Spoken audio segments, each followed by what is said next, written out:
Hi guys, so we are Corgi Cannon, and if you are listening to us now or watching this right now, this is the first ever podcast slash videocast, I guess you could call it, that me and Chris are going to be doing. Say hi, Chris. That's me, Chris. Basically what Corgi Cannon is, just so to give you a quick rundown, is we are a video gaming and PR video gaming PR and marketing company, I guess, group. Yeah. We also do video gaming very occasionally. Yeah. I think occasionally is an understatement.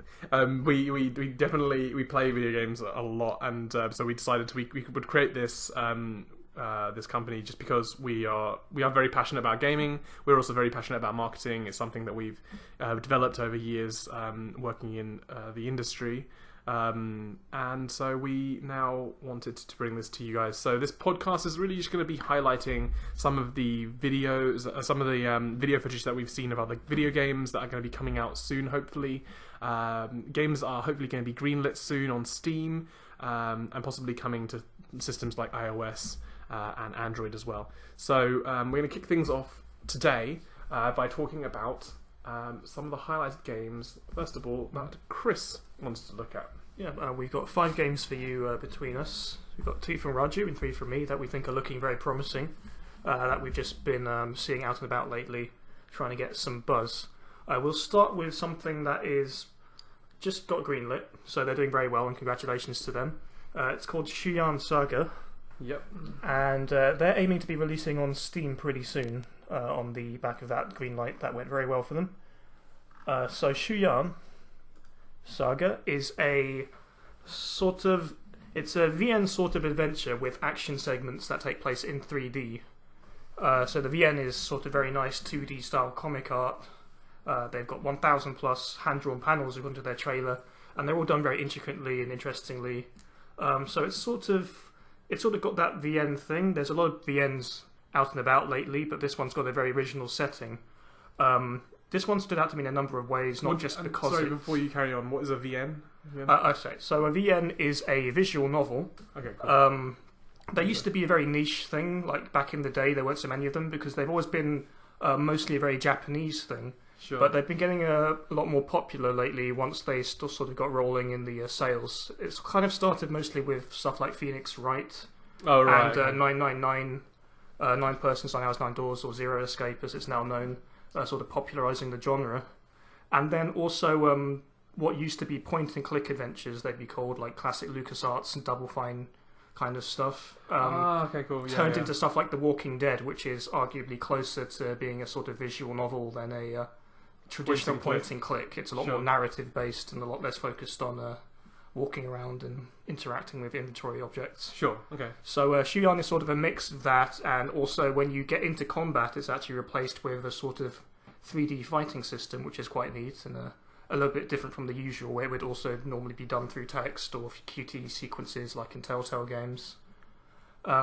So is it? So I mean, like with the visual novules, Yeah. those novules. Like it. So what do we know anything about the story? Because I haven't actually seen too much about like. I mean, I've seen like. So at the moment, we're just to give you the rundown. We are watching the trailer as we're speaking right now. Yeah. On repeat. And like it's giving you some background on what you need to save your kingdom and everything. The characters look really, really interesting and like very bright and colourful and such. Maybe we'll just do a quick rundown of the actual official description that they give on their Greenlight trailer, which you can check out in the links we'll be giving around wherever we put up this cast. So Shyuyan Saga is a graphic novel series where action scenes come alive through 3D controlled gameplay.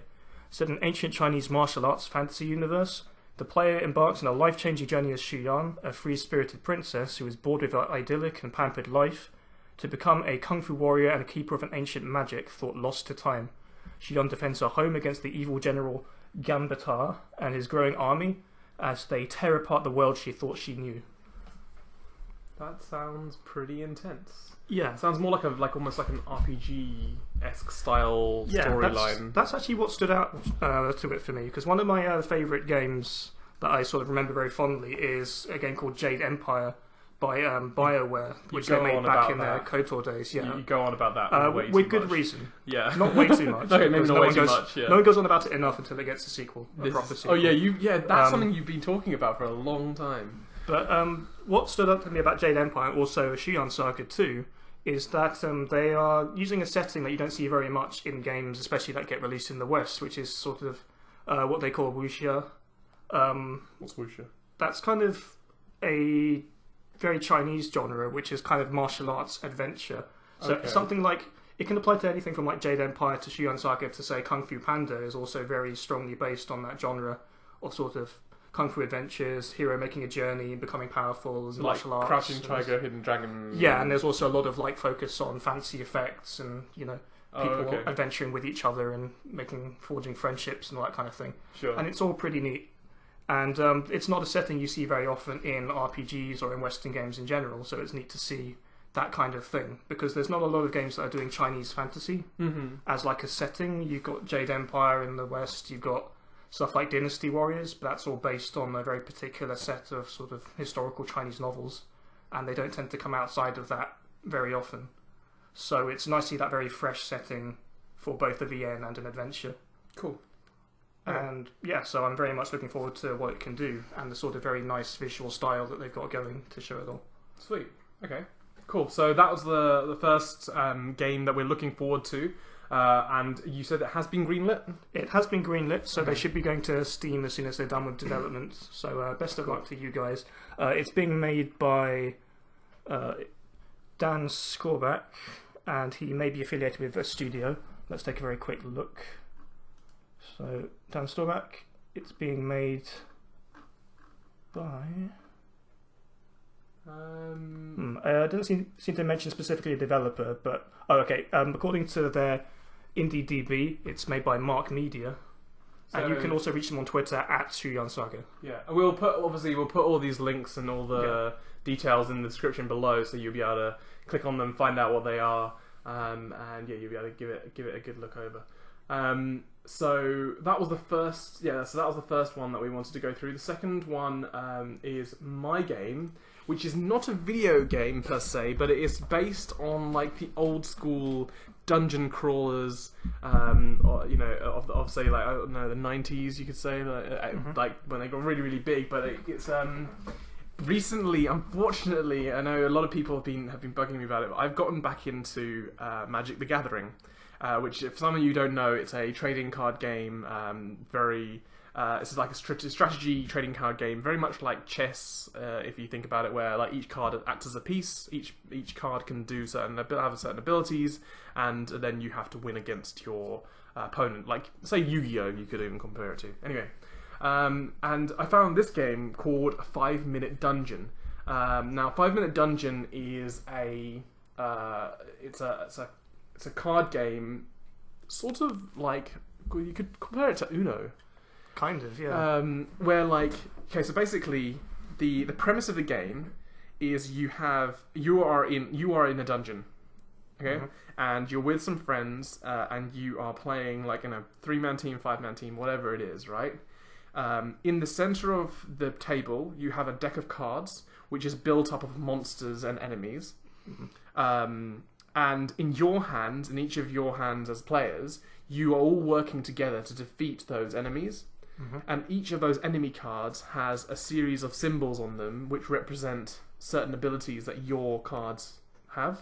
Yeah. So, but because the reason it's called 5 Minute Dungeon, because you have to get through each of those enemy cards within 5 minutes. So each time an enemy is taken off the top of the deck and put down face up, everyone needs to match their cards with the symbols on the enemy card to get rid of that enemy card, and then the next one can come off the top of the deck, and you have to go through as you can see, like in the video clip at the moment, you can see that it's very much like Uno, where everyone has to put their cards in as quickly as possible, but your opponent isn't the other players, your opponent is the deck.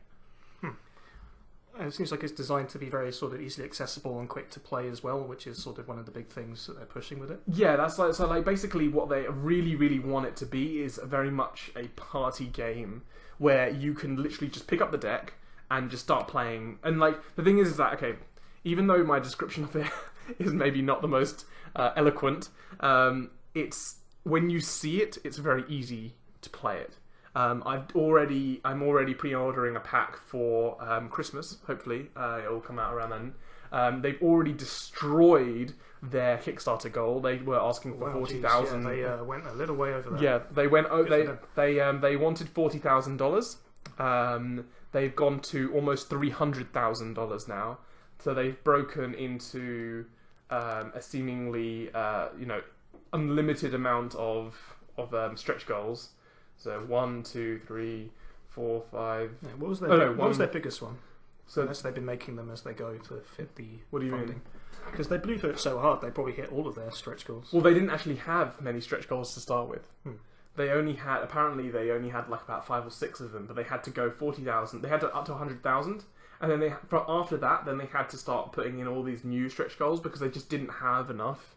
Like it's always a good thing to. It's a good problem to have, to do, right? Yeah. It's and then they have. But another thing is that because they were able to do those stretch goals, they were able to add loads more different types of cards. So they're able to add in different enemies, upgraded boxes. They managed to get. So if any of you guys watch Screen Junkies or video game, honest game trailers, honest trailers, honest game trailers, the epic voice guy here for 5 Minute Dungeon. That guy's voice, John Bailey, they've actually managed to get him to do the voiceover for the timer in their game because they managed to hit all their stretch goals. So it's really, really exciting. I think it'll be a really good fun game. Obviously, for you kids out there, probably not so much for this, but I think it'll be a brilliant drinking game if you have a bunch of friends over. But I think, I honestly can't wait to get my hands on a pack of those and try to play it. So yeah, dungeon crawling-esque card game. What's it called? Who makes it? It's called 5 Minute Dungeon. 5 Minute Dungeon Boss. 5 Minute Dungeon. 5 Minute Dungeon. Just 5 Minute Dungeon. It's made by Wiggles 3D. And you can find them on wigglesd3d.com. Again, you'll have all the links and the details in the description below. So that's my first game that I think you guys should check out. Cool. And next one is Chris. Do you want to do this one, or do you want to do? Let's go with this one. This one? Okay, cool. Yeah. Okay. Let me just get rid of it. Oh, wait. I'm just gonna get rid of these. Okay, go for it. Okay. Show tab closing. So the next game I am going to talk about is called Hellhunter. It's being made by Ballistic Interactive, who are a development studio from Melbourne, Australia. So this is a very interesting looking CRPG, they tend to be called.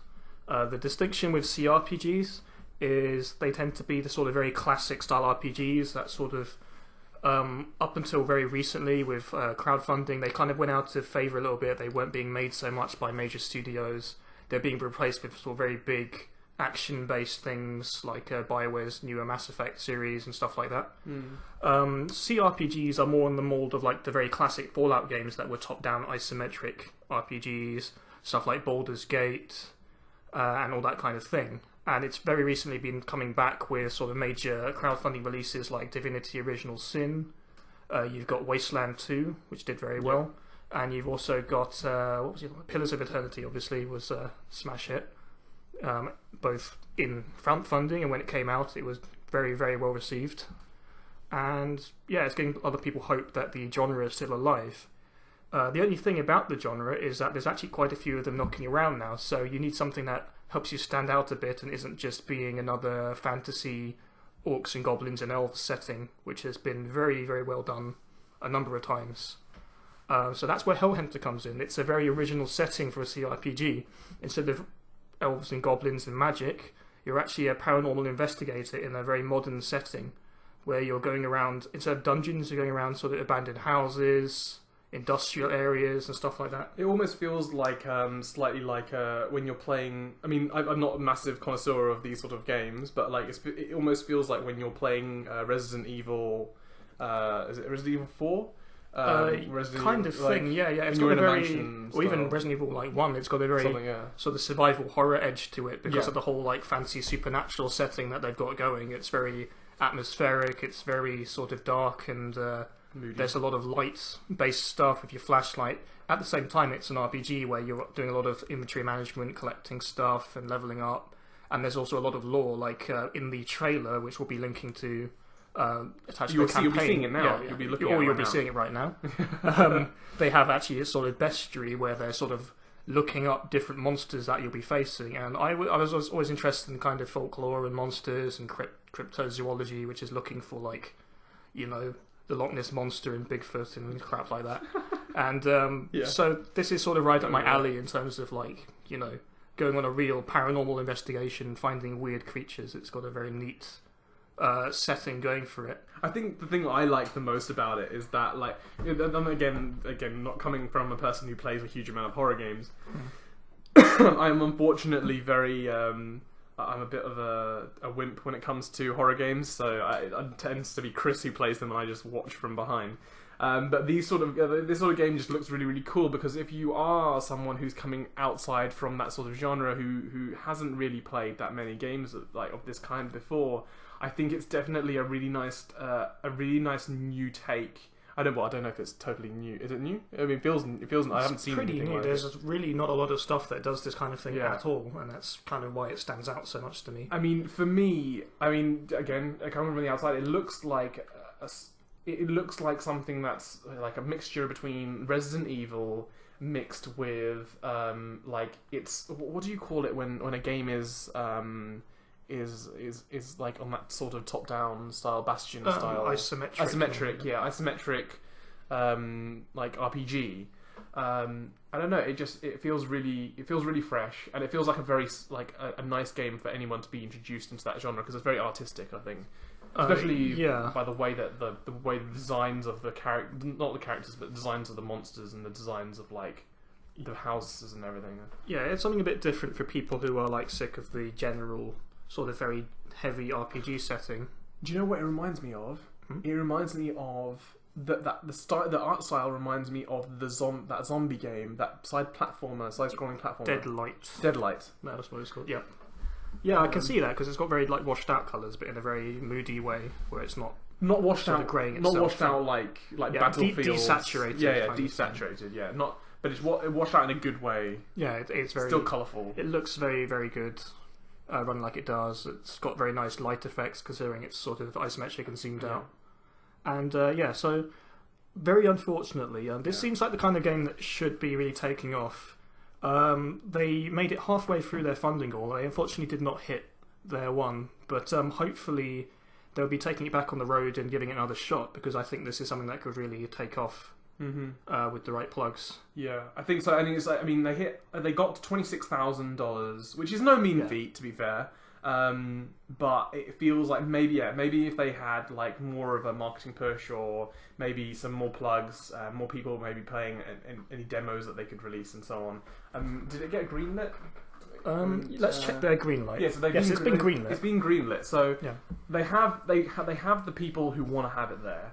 They're wanted by the community. It's just a question of getting them to their goal. Presumably, because obviously you're watching the trailer right now, you can see that it is a very, very polished game so far. So it's not like they're going to be giving up on it. It's just a shame that they wouldn't be able to fund themselves with this Kickstarter. So obviously, I think it's going to be a situation where they will have to either make a new Kickstarter or find some other...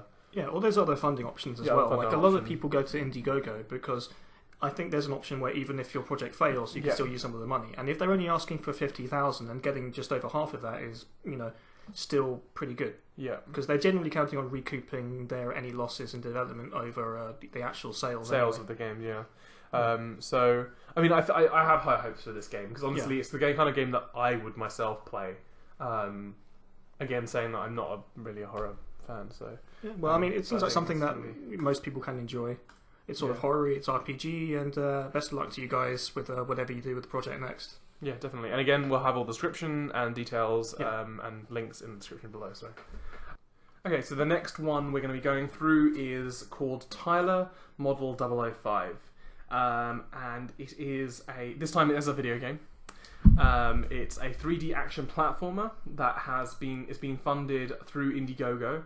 It's currently only just started, I believe, its Indiegogo campaign, so still in early days. And or has it finished? It closed. It says it's yes, closed. it's closed. Oh, it's closed. Okay, so it didn't even hit anywhere close to its campaign, which is would have been a manual closing, sadly. Is that a manual closing? I feel like it would be, yeah. I think it would say ended if it had ended. Okay. Its full run. So they saw that they weren't quite getting as much funding as they thought they would, and they're probably recouping for another shot. Well, that is a shame, because the game looks very. Obviously you can see it right now. It's a very cutesy game. In sort of like, I feel like it's in the vein of like it's an exploration game, really. Tyler, the little robot, model 007, 005, 007, 007, model 005. Yeah, it's a cute little robot running around trying to figure out his past, where he's come from, who was his designer, who was his maker. Picking up items, using them for clues, and yeah, just overall, I think it's meant to be quite like a light-hearted exploration game. Seems like it. But the animations, the voiceover isn't so polished. Me and Chris, I think, both are in agreement that the voicing could probably be slightly better. But I think definitely the game itself. It looks really polished. It looks really, really nice, and I would definitely want to play something like this. It seems like more of a casual PC game that I could pick up quite quickly, you know. So overall, what you're going to be getting with this game, it features like customizable skins, customizable weapons, and so on. But it is a shame that it hasn't managed to hit its target, or they closed it before it hit its target. But it is still due to be released in spring 2017. It has been greenlit. There really isn't much to say about it. Obviously, in the links below, you'll be able to see the descriptions and the details about it. And there is a demo if you wanted to play it, which we will also link down below. So definitely check it out. I'm like quite excited about it. Obviously now Chris has pointed out that they did close the Indiegogo campaign. We'll have to find out why that was. But overall, yeah, it looks like a nice game. It looks like a polished game, and it feels like it should do quite well. So I'm looking forward to that. And Chris, you got the last game. Okay. So yeah, here is our last game of the cast. It's actually sort of doing pretty well for itself in terms of the kind of push that it's getting and the kind of polish that it's already very apparently received. It's already released on Steam just recently. It hit on the 15th of November, so around a week or so ago. And it is a game called Mekazoo. It's a 2D platformer that's very much sort of in that sort of classic early 3D vein. So Donkey Kong Country Returns, it reminds me of a lot. Stuff like Rayman Origins and Legends, and all those kind of very throwback platformers that are doing very well lately. Sonic especially as well. Yeah, there's a lot of dashing around as a ball, which is always going to be a very Sonic thing. It looks really neat. It's got that kind of a lot of personality in its style and presentation, and the music as well is very good in the trailers that we've seen. It has that sort of very smooth, flowing, freeform style where you're sort of moving from place to place in a very it just feels really good. Smooth. It's just really smooth. Really smooth, yeah. Like any of those bits in Donkey Kong Country or Rayman Legends where you're just sort of going from platform to platform. It feels really natural because it's just guiding you in the right directions and places, and you're really having fun with the mechanics they're giving you, and it's all on display here. So how it works is apparently, it's called Mekazoo. That's because a big part of the gameplay is switching between lots of different types of animals who all have different movement abilities that affect your platforming, and you have to the challenge is switching between the different ones you need at any given time while you're moving around the level. And that seems like a pretty neat sort of twist on the general platforming thing. Yeah, and the reason why it's mecha is because you're Oh yeah, did I mention they're robot animals? Yeah, they're robot animals. Yeah, so that's the thing. Yeah. Just look at the so, oh jeez, that's an interesting. Their robot dance. Yeah. So yeah, definitely check out the trailer for that. You can get a really good idea of the. I mean, we're playing the footage right now, obviously. we're gonna get used to this video casting thing, guys. Check it out with the music as well. Yeah, because it adds a lot. It's really catchy stuff. It definitely feels like it's more in the vein of like Rayman Origins / like Sonic. That was definitely the things that I thought of straight away. Only criticism, or like not criticism even, just like point that I sort of brought up a little earlier with Chris when he showed me this, was that when you're seeing this right now, and it feels like the character on the screen is really small. So I don't know if that's going to change, or if it's just like in certain segments that you look a lot smaller because they're trying to get a more broader look of like the background and how beautiful the animations are and such. But that's the only thing that like I'm maybe slightly worried about. Yeah, I mean, I feel like it's a deliberate decision because how it seems to be from the footage that you're seeing, they're moving very quickly and there's a lot of hazards all over, and I think it's just to give you a chance to see what's coming up. Because that's actually one of the major problems in a lot of sort of 3D games that move very quickly is you don't know if you're too zoomed in, then you end up running into stuff a lot and messing up. It's not a good feeling. Yeah, that's true. Because then you end up not being able to see the obstacles that are going to ruin your flow and how you're going to deal with them before they've happened. And also, this is releasing on pretty much all major current platforms, Steam as well as PS4. I think it's out on now as well. Oh, really? So if you've got like a nice big TV like most people tend to these days, then you'll probably have no problem sort of seeing where you're going, what you're doing. And the backgrounds, I don't know if any of you guys have played Trine before, but like with some of the background and landscape drops that you can see, it's got that sort of like colourful, vibrant feeling to it. Obviously, it's all like neon colours and lights. So I think it's going to be one of those very, very beautiful games. I don't know how long it's going to last. In terms of how long it's going to last in terms of like people liking it, but how long it's going to last in terms of gameplay, like how long the game is itself. Yeah, I hope it's a nice meaty game. It's been getting very positive reviews. There's only a few sort of critical reviews at the moment from official places, but it's doing quite well there too. Gaming Trend Hardcore Gamer. Yeah. But I mean, like in terms of the Steam reviews of like users and players, there's no thumbs down. It's all recommended, all recommendations. Everyone's really enjoying it. One person saying yes, and yes. We'll update my review once I'm 100% of this. But for now, buy the game, buy the soundtrack, buy the game again. Yeah, so definitely keep an eye on that. How much is it on Steam? In the UK, at least. In the UK, it is $14.99, so not bad. And you can get a bundle, 17% off at the date of recording, which is what is the date today? Sunday, the 27th of November, 2016. 17% off at the moment on the OST bundle, so you can get the game plus the original soundtrack as well for £18.24. Yeah, so it's very sort of jazzy. Reminds you a lot of Rayman and Donkey Kong again. Obviously they're major inspirations. Yeah, and that's a good thing because there's not nearly enough. I mean, not nearly enough games like that at the moment. Yeah, they're definitely. I think overall, like you're going to be getting, you're going to be getting a game which I feel like those kind of games don't come out often enough. And like when people try to make games which are similar, they tend to lose the actual joy of like those fast-flowing, free-running, side-scrolling platformers.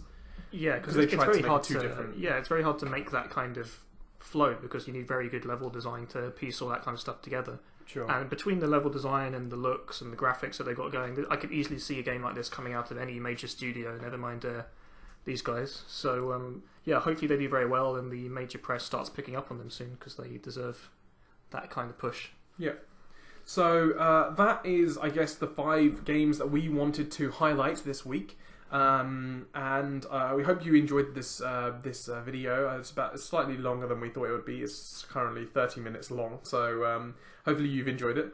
But obviously, if you've got any comments or any things that you feel like you want us to improve on, leave obviously all your comments down below. Give it a thumbs up, and obviously please do subscribe if you want to see more of this sort of content. We're going to be trying to do this maybe every week or every other week.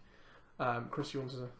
Yeah. Also, just to say, if you are a developer or even just like a fan, and you have a game that looks particularly interesting, or you are making a game that looks particularly interesting, then feel free to send us a email at info@corgicanon.com, or you can contact me or Raju individually at chris@corgicanon.com or raju@corgicanon.com. Yeah. You can also contact us or message us through our Twitter, corgicanon, or anywhere else you can find us. You can go to our website at corgicanon.com for all our contact info too. So yeah, if you've got a game you want us to check out, highlight, or take a look at, or just plug on Twitter even, send us a message and we'll be happy to. Yeah, and obviously you can go to our website and find all of our services there and so on. So again, thank you if you are listening to this right now, thank you for watching, and we will see you guys hopefully in a week or a couple of weeks' time. Peace out. See you guys. Happy gaming.